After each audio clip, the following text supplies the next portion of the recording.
termino yo este tema que inicialmente generó cierto grado de inquietud en el medio porque el tratamiento con anti-CD38 genera una interferencia y en la medicina transfusional eso lleva a serios problemas de consecución de hemocomponentes y a sobrecostos. Eh, entonces, vamos a empezar este tema. Antes quiero abordar, hacer como un recorderis de cómo es la medicina transfusional, digamos en resumen muy rápido, porque quiero pues también mostrar la experiencia de la Fundación Santa Fe con nuestros pacientes. Lo primero pues es recordar cuáles son las pruebas que se tienen que pedir o solicitar cuando se va a transfundir cualquier paciente. Pues siempre tiene que hacer una hemoclasificación, ABO, RH y un rastreo de anticuerpos. Recuerden pues que con el ABO y el RH estoy observando dos sistemas sanguíneos de 38 y con el rastreo puedo observar ya si el paciente tiene anticuerpos a los otros 37 sistemas sanguíneos y eso pues me da la tranquilidad de transfundir sin mayores problemas. Luego, si es negativo, pues voy a hacer la prueba de compatibilidad, si requiero ya la transfusión como tal, o si el rastreo pues es positivo, pues requiero hacer una identificación que implica un panel de células que puede ser de 10, 11 células para poder encontrar el anticuerpo que está generando esta interferencia, bueno, perdón, digamos, el anticuerpo que tiene el paciente, alguno de los antígenos de estos sistemas sanguíneos, para buscar una unidad que no tenga ese antígeno como tal. Entonces, eso es lo que normalmente ocurre, pero pues cuando aparece la terapia con anti-CD38, daratumumab, o como nosotros lo llamamos de manera más resumida, cordial, el DARA, cuando utilizamos DARA o anti-CD38, pues se nos complica un poco la medicina transfusional.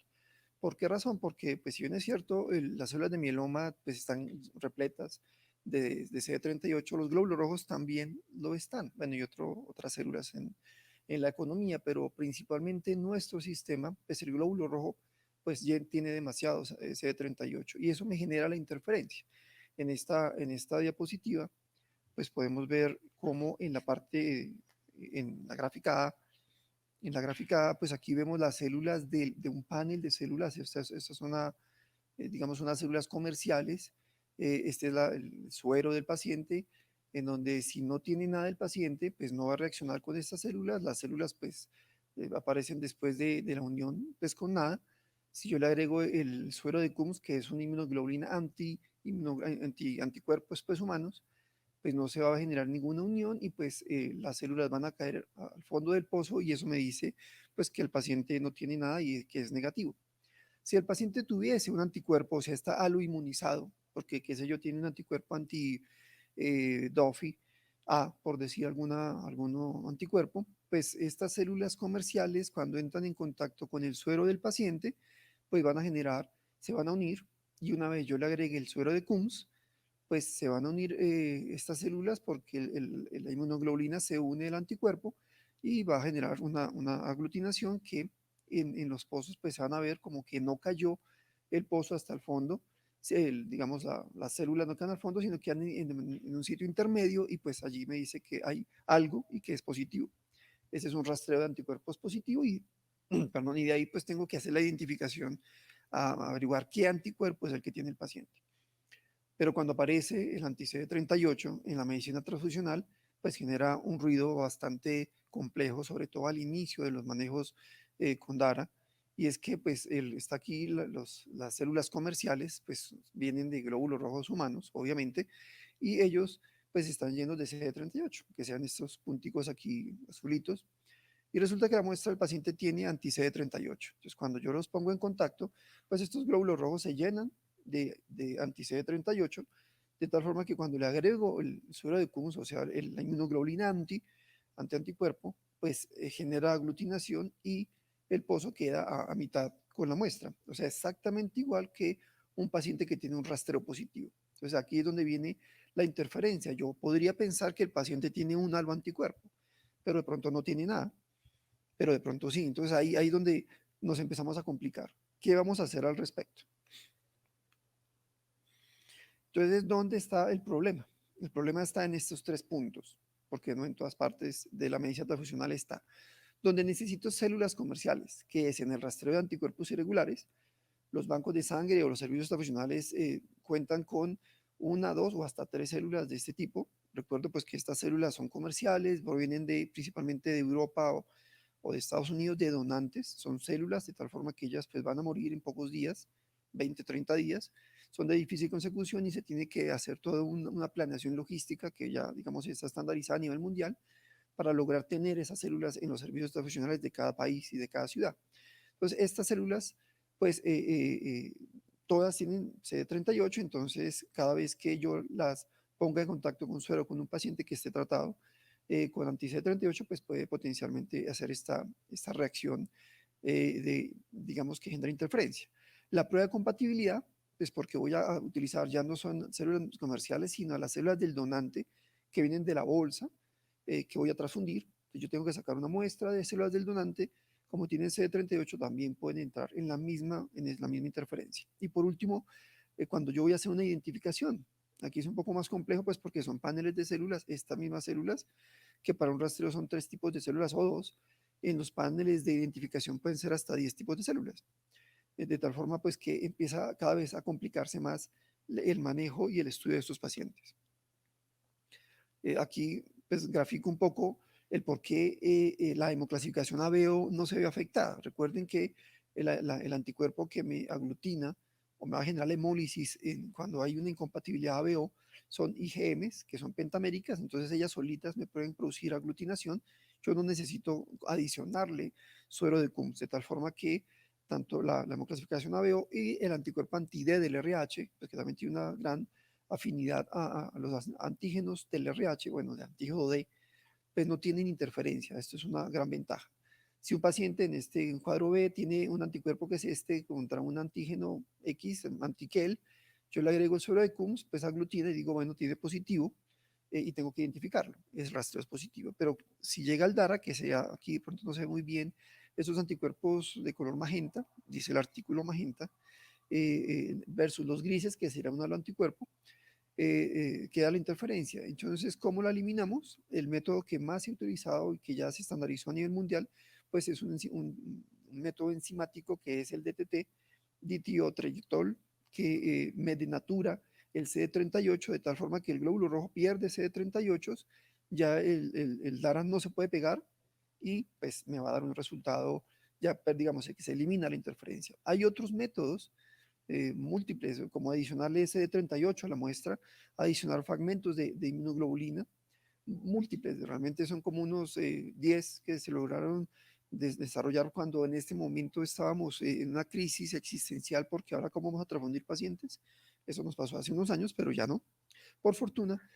Pero son costosos, son difíciles de conseguir, o sea, tienen una complejidad que definitivamente contra este método enzimático que es económico en cuanto a que es un químico de fácil consecución, pues fue lo que digamos, se estandarizó de manera universal. Este, pues es una gráfica un poco de lo que hace el DTT, con un agravante y es que también me afecta el antígeno que es después del RH. Obviamente, pues no vamos a incluir el ABO, que es el más inmunogénico. El RH, el que es el que más me genera potenciales riesgos transfusionales. Entonces, aquí ya entramos con que de base, si yo utilizo DTT en estos pacientes, tengo que transfundir que el negativo, a no ser de que yo haya hecho una hemoclasificación que el previa al inicio del anti-CD38 o el DAR.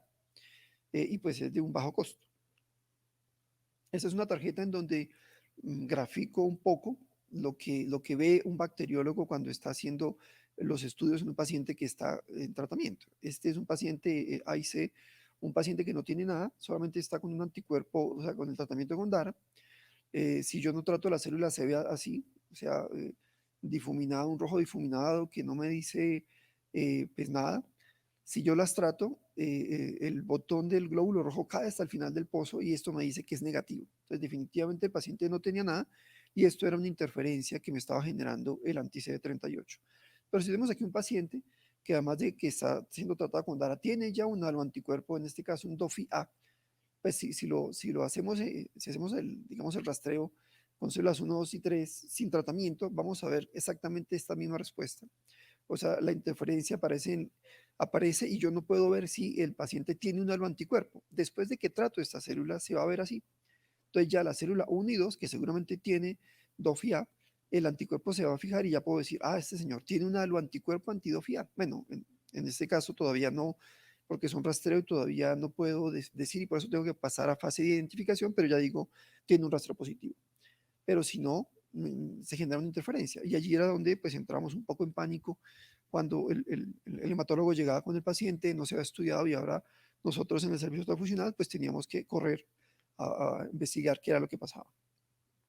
Entonces, ¿dónde se adiciona el DTT? Que a veces no se comprende un poco en dónde y por qué es que se vuelve tan complicado. El DTT entonces se adiciona a las células del panel del rastreo, sí, o sea, a estas células. Yo no se lo adiciono al paciente porque el paciente tiene anti-CD38, se las adiciono al panel o se las adiciono al donante, a las células de la bolsa, o sea, la muestrica que estoy analizando para hacer la prueba cruzada, o a las células del panel de identificación, que son 11 células.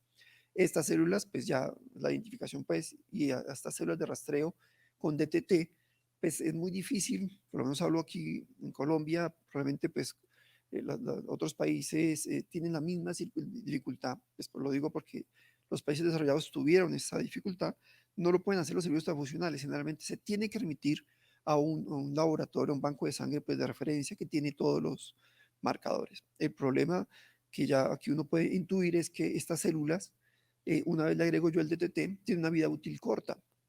Entonces, imaginen si yo adquiero unas células de rastreo que tienen una vida útil de 30 días y que las puedo utilizar pues, para hacer muchos rastreos en mi servicio transfusional, le adiciono el DTT y ahora solamente van a durar unas horas, pues perdí mis células y requiere una logística para conseguir y unos costos adicionales. ¿Y qué decir del panel de identificación, que son 11 células, con un costo mucho mayor, que solamente sirvan para utilizar, o sea, sirvan para una sola lectura?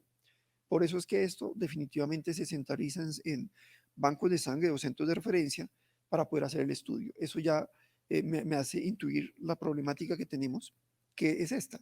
Uno es demora en obtener unidades compatibles, porque tengo que remitir la muestra, porque allí tienen que hacer una serie de estudios, etcétera, que pues pueden generar demoras que en un paciente que ya de por sí de pronto tiene un nivel de tolerancia a su hipoxia tisular alta, y pues lo puede llevar a mortalidad si yo demoro mi transfusión, y pues los sobrecostos, que es lo que al inicio de esto, estoy hablando, no sé, de 5 o 6 años atrás, impactó bastante en la medicina transfusional, pues, en países desarrollados y en los no desarrollados.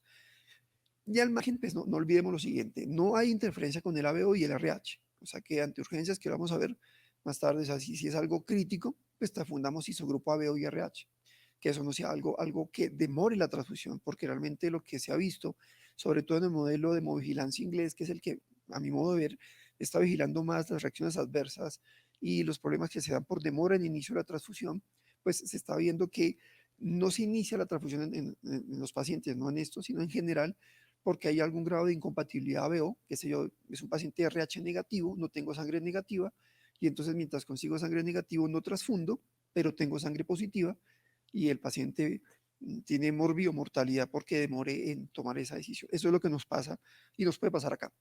Entonces recuerden que como el ABO y el RH no tienen interferencia, podemos transfundir en una urgencia ABO-RH, porque allí no hay ninguna interferencia. Y lo otro, pues que los componentes plasmáticos, llámese plaquetas, plasma y microprecipitados, pues ellos no requieren rastreo, no requieren pruebas de compatibilidad y pues eso es una cuña porque todavía mucho médico a veces solicita para transfundir una plaqueta hacer el rastreo.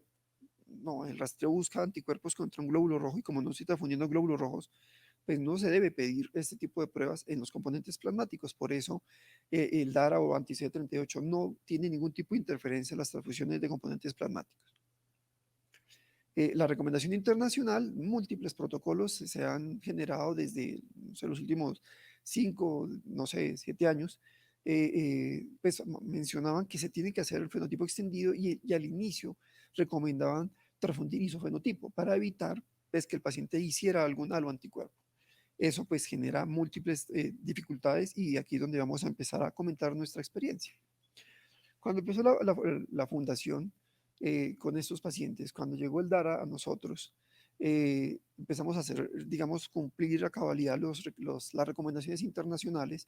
Hicimos con nuestro primer paciente el estudio del fenotipo extendido, Lo recuerdo pues porque fue bastante caótico. La hematóloga pues angustiada porque no transfundíamos al paciente, porque no conseguíamos la sangre. Nosotros angustiados, no solamente por eso, sino porque además el banco de sangre nos llamaba cada rato a pedir autorización para que nos hicieran más fenotipos. O sea, digamos, tenemos que investigar los 6 sistemas sanguíneos y luego buscar unidades con los 6 sistemas sanguíneos compatibles, y eso pues la verdad es algo difícil. Realmente esto nos llevó a que en ese primer paciente que transfundimos 2 unidades, cada unidad nos costó 10 millones de pesos. Aquí coloco un aproximado en dólares, pues para un auditorio que no es de Colombia, para que más o menos tengamos una idea de lo costoso que fue esas primeras unidades. Definitivamente después de ese paciente dijimos, no podemos cumplir a cabalidad, pues porque esa no es costo efectivo, por lo menos para nuestro país, pero también yo lo digo para países desarrollados. No es costo efectivo hacer este tipo de estudios tan rigurosos. Tenemos que observar un poco más qué es más costo efectivo sin entrar en sobrecostos, pero tampoco en entrar en riesgos con los pacientes. Eh, ya en nuestro grupo tenemos 65 pacientes estudiados con fenotipo extendido. Eh, Considero pues que es una muestra bastante representativa, y nos, digamos, estudiando el componente inmunológico pues, de estos pacientes, podemos intuir cómo podría ser los riesgos transfusionales cuando empezamos a implementar un protocolo pues, que trabajamos acá. De estos pacientes, solamente 2 tenían un rastreo antes de iniciar el DARA, o sea, en el estudio pre encontramos anticuerpos irregulares, uno de ellos anti-E mayúscula, y ahora vamos a ver por qué eso era lo que se podía esperar. Y el otro, uno inespecífico, pero haciendo el estudio de su fenotipo extendido, este era el riesgo que tenía, que tuviera un anti-E mayúscula, un anti-C mayúscula, un anti-KEL y un anti-N, que también es esperado y que probablemente si uno hiciera un estudio más molecular, encontraremos que es un anti-E mayúscula. Y vamos a ver por qué razón. Esta es la conformación de nuestros 65 pacientes.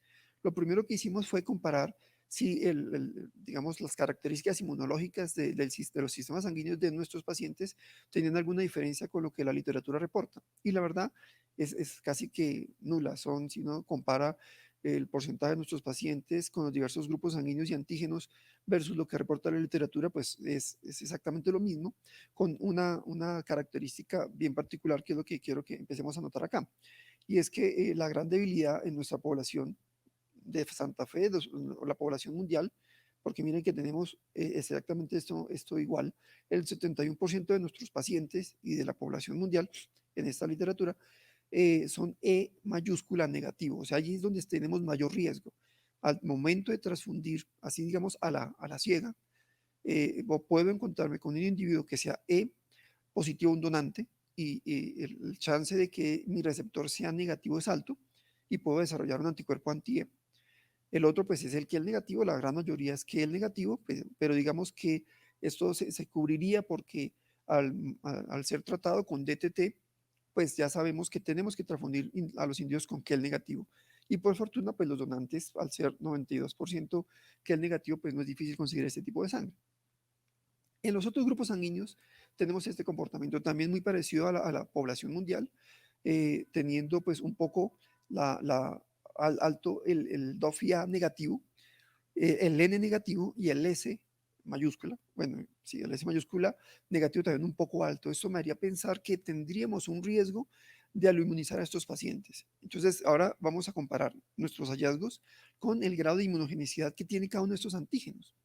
Entonces, esto pues es un score mundial que se ha publicado pues en diversas eh, revistas, lo lideran pues inmunólogos. Aquí yo tomo lo que, digamos, en Barcelona, en España, hay uno de los inmunomatólogos más fuertes y ha publicado esto, en donde nos dice más o menos, y quiero explicar un poco esta tabla, que, o sea, no tomamos aquí en referencia ni el D del RH, porque es muy inmunogénico, el 80%, tiene una inmunogenicidad del 80%, y versus el ABO que tiene una inmunogenicidad del 100%. O sea, si yo transfundo incompatible ABO, genero una hemólisis. Y con el D genero una inmunización y potencial hemólisis hasta de un 80%. Entonces, estas tablas lo manejan con el KEL, siendo KEL 1. Entonces, cuando yo, porque digamos, se puede uno confundir. Cuando uno dice 2.7 de riesgo con el kit A, yo quiero decir con esto es que es 2.7 de veces menor riesgo de hacer aloinmunización cuando lo comparo con el KEL. O si yo cojo aquí el kit B, yo digo que tiene 250 veces menos riesgo de aloinmunizarse comparado con el KEL. De tal forma que, o sea, y eso también se traduce así, yo podría transfundir 250 unidades kit B positivos en un individuo que es kit B negativo y no generarle aloinmunización. Y por eso es que nosotros, digamos, en la práctica transfusional normal, transfundimos solamente isogrupo ABO y D del RH y no estamos generando mucha inmunización porque realmente la inmunogenicidad de los diversos antígenos de los sistemas, de los diversos sistemas, pues es muy bajo. Por eso es que no tenemos tantas complicaciones transfusionales. Cuando yo comparo este riesgo de la inmunización con mi población, entonces voy del más inmunogénico hacia abajo, excluyendo pues al KEL, el ABO y el D del RH. Entonces el primero sería el KIT A, y nuestros KIT A negativos en una población pequeña. O sea, el riesgo, que es de 2.7, pues no es muy alto. El E, nuevamente, que es el segundo de mayor riesgo, sí tiene una población alta de E negativo. O sea que aquí es donde se enfoca el gran problema. Y aquí empezamos a bajar. Pues por acá el otro que tiene un riesgo alto podría ser el DOFIA, pero ya su riesgo de eliminación es cada vez más bajo. O sea, el riesgo es mucho más bajo y seguimos bajando. De tal forma que cuando encontramos acá nuestra población, que es un poco diferente a la mundial, hay más S mayúscula negativo y más N mayúscula negativo, pero el riesgo de la inmunización de estos dos grupos es tan extremadamente bajo que yo podría transfundir realmente con total tranquilidad individuos S negativo con S mayúscula, pues positivo y después de tal vez, no sé, 70, 80 unidades, ahí sí lo voy a inmunizar. Entonces, de tal forma que comprendiendo un poco mi población, yo podría decir con tranquilidad, el riesgo mío real es el antígeno E del RH. Los demás sería realmente muy exótico que me generen alguna inmunización. Y pues la inmunización está enfocada pues en el riesgo de hemólisis. Y recuerden pues que la hemólisis intravascular es con el ABO y los demás me generan hemólisis extravascular, que van a generar una reacción transfusional tardía. Eso también se tiene que comprender un poco porque la clínica de estos dos tipos de hemólisis es muy diferente y la morbimortalidad también. Y digamos que en la cabeza del médico en general siempre cuando hablamos de hemólisis piensan en el hemólisis intravascular. Y por eso es que los pacientes RH negativos no son transfundidos con el RH positivo porque el médico en general piensa que si coloca esa sangre va a generar una hemólisis intravascular y va a matar al paciente, cosa que no es cierta. O sea, el riesgo es una hemólisis extravascular y la clínica y el manejo es muy diferente. De tal forma, pues, que podríamos ser un poco más, estar más tranquilos en la transfusión de estos pacientes porque de verdad ha llevado a mortalidad. En cuanto al comportamiento transfusional de nuestra población, de estos 65 pacientes que tienen inmunofenotipo extendido estudiado, 19 recibieron una transfusión. O sea que más o menos el 71% de nuestra población no se transfunde. Entonces eso también tenemos que tenerlo claro. A veces pensamos que el paciente de mieloma es un paciente que va a recibir múltiples transfusiones y la verdad, pues la verdad que lo que hemos visto en nuestro grupo es que no. De los 19 pacientes, 15, o sea, el 79% recibieron menos de 5 unidades. O sea que tampoco es que reciban un volumen marcado, pero sí 4 pacientes reciben hasta 29 unidades. O sea que realmente el 6% de nuestra población de mieloma sí recibe una gran cantidad de transfusiones. Allí es donde tenemos que tener mayor cuidado porque ellos son los que se nos pueden aloinmunizar, pero es solamente el 6%. O sea que esa idea que teníamos que el paciente de mieloma se transfundía muchísimo, pues realmente por lo menos en nuestra población de 65 pacientes, pues podemos decir, no tanto, no son muchos los que se transfunden, son muy pocos y pues efectivamente pues, se transfunden con una cantidad de unidades importantes. Y estoy aquí hablando de solo transfusión de glóbulos rojos, porque estamos hablando pues de esta interferencia, no con los componentes plasmáticos. En nuestra población, aplicando nuestro protocolo, ninguno se ha lo inmunizado. O sea, para nosotros es un éxito total, pues porque ese era el riesgo. Este es nuestro protocolo. Siempre hacemos hemoclasificación ABO de ILRH, le hacemos el rastreo, o sea, antes de iniciarle DARA. Si es positivo, pues identificamos el anticuerpo y le hacemos el fenotipo extendido. De todas maneras, a todos queremos ver qué riesgo tenemos con el DOF y con el KIT, etc. Si el rastreo pues es negativo, pues cuando ya voy a transfundir, recuerden pues que la interferencia puede durar hasta 6 meses, pero si ya el rastreo es negativo, pues se comporta como un paciente convencional, no tengo pues que hacer mayor cosa y me comporto, digamos, como sí, como un paciente normal porque no hay la interferencia.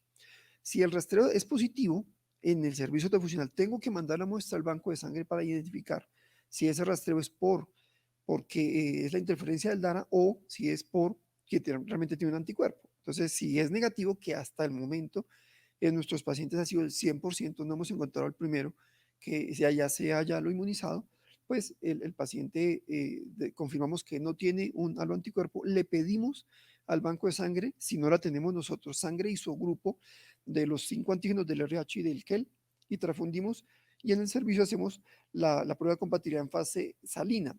No podemos llevarlo a fase CUMS. Recuerden que la prueba de compatibilidad tiene dos fases. La fase salina casi que me ayuda a investigar la compatibilidad ABO y la fase de CUMS que me ayuda a investigar los otros sistemas si hay algún grado de incompatibilidad. Pero como ya tenemos estudiado el fenotipo del paciente, pues con tranquilidad podemos hacer solamente llegar a fase salina y transfundir. Y pues aquí no hemos tenido ningún tipo de complicación. Y bueno, pues si ya lo que nunca nos ha pasado, pues que el DTT sea positivo, pues tendríamos que el banco de sangre con DTT hacer la identificación, bueno, y ya se demora un poco más hasta encontrar la unidad isofenotipo, que por fortuna pues no nos hemos encontrado con eso. En urgencias, lo que ya hemos hablado, se puede transfundir AB o RH sin cruzar, el riesgo pues es extremadamente bajo de que algo pase, inclusive el riesgo en la literatura dice de que es del 0,02%, 2%, 0,02%, de que haga una reacción hemolítica y esta ha sido generalmente no intravascular. O sea que eso también nos da más tranquilidad de que las extravasculares yo las puedo manejar de una mejor manera. En nuestra institución, Fundación Santa Fe, el flujograma que tenemos dentro de este protocolo está en el sistema. Y para terminar, pues porque sé que en el auditorio hay personas de otros países, en Colombia tenemos una guía que es la que nos orienta en cuanto a la práctica transfusional, es la guía de indicación de la transfusión australiana, nosotros la adoptamos, la del 2016 se adoptó y desde el 2018 acá en Colombia se implementa y en ella pues algunas de las recomendaciones están dentro de esta recomendación la ROE 09 pues nos recomienda que los pacientes que se transfunden de manera crónica se le tiene que hacer el fenotipo RHD, C y el GEL. O sea que sencillamente aquí estamos cumpliendo nuestra norma. Aquí se especifica un poco más, en donde pues se tiene que hacer todo el estudio, pero transfundir isofenotipo RH GEL. O sea, estamos sencillamente cumpliendo una recomendación que es normativa y que es la recomendación que los australianos desde el 2016 están haciéndole pues al mundo. Y lo segundo que tenemos acá y que invito a otros países que lo trabajen con el ministerio o con sus institutos nacionales de salud locales de cada país, es que nosotros dimos acá una gran fortaleza en nuestro sistema de hemovigilancia. El Instituto Nacional de Salud creó enfocado más hacia los bancos de sangre y a encontrar a los donantes reactivos de VIH, etcétera, y que todos los bancos de sangre tuvieran una red interconectada para poder compartir esa información.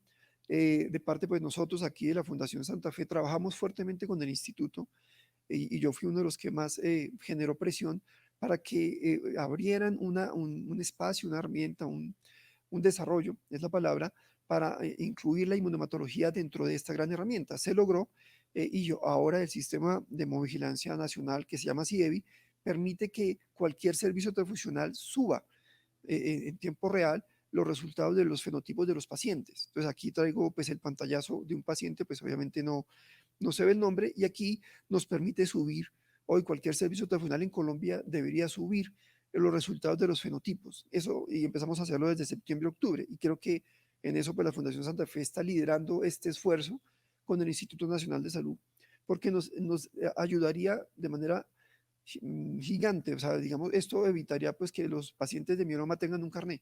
Sencillamente cuando cualquier paciente de mieloma llegue a un hospital, este sistema pues está en todos los servicios transfusionales de Colombia, hay unos acuerdos de confidencialidad que firmamos con el Instituto Nacional de Salud y allí pues cualquier bacterióloga en un servicio transfusional ingresa al sistema de vigilancia, ingresa la cédula de un paciente y este le reporta si tiene o no un fenotipo extendido allí subido en la red. Esto es lo que haría, digamos, si yo tengo este paciente estudiado aquí en la Fundación Santa Fe, pero resulta que se enfermó y está en Cartagena. Entonces el servicio transfusional en Cartagena puede ingresar la cédula y pum, esto es lo que le aparecería. Entonces yo ya como hospital en Cartagena ya no tengo que hacer otro fenotipo extendido, que es costoso, demorado, sino ya lo tengo allí y ya puedo planear qué transfundir en este paciente. O sea, no solamente agilizo en tiempo, sino también voy a agilizar en costos. Entonces, esto me parece que es algo que también lo digo, yo no lo he visto ni siquiera en el modelo de vigilancia inglés. Es un avance importante que hizo el Instituto Nacional de Salud y que debemos aprovechar. Y también invito pues a que todos los servicios profesionales estén subiendo constantemente estos pacientes a esta red, pues que nos va a ayudar muchísimo. Ya para concluir, pues que tenemos que en nuestra población de 65 pacientes aplicando ese tipo de protocolo, ya no hemos tenido ninguno a lo inmunizado y hay pacientes que han recibido más de 40 unidades. Se ha disminuido de manera importante el tiempo de entrega del hemocomponente del paciente porque ahora, pues digamos que solamente algunos pacientes, pues le estamos haciendo, le estamos pidiendo al banco de sangre que le haga el rastreo y que nos entregue sangre isogrupo, isofenotipo, pues cuando no la tenemos nosotros, porque a veces nosotros la tenemos. Estamos ahorrando en recursos, o sea, ya no son o sea, esa unidad inicial que nos costó 10 millones, ya no, porque tuvimos que pagar como unos 400 fenotipos, ahora nos gastamos 10 o 20 fenotipos, realmente el costo bajó bastante, estamos cumpliendo nuestra propia normatividad y pues hemos visto que es una fortaleza nacional el tener cómo reportar a nivel nacional estos pacientes y estos pacientes también deberían estar más tranquilos porque cualquiera, si lo suben, pues digamos, lo pueden consultar en cualquier hospital del país porque todos estamos conectados a este modelo de hemovigilancia.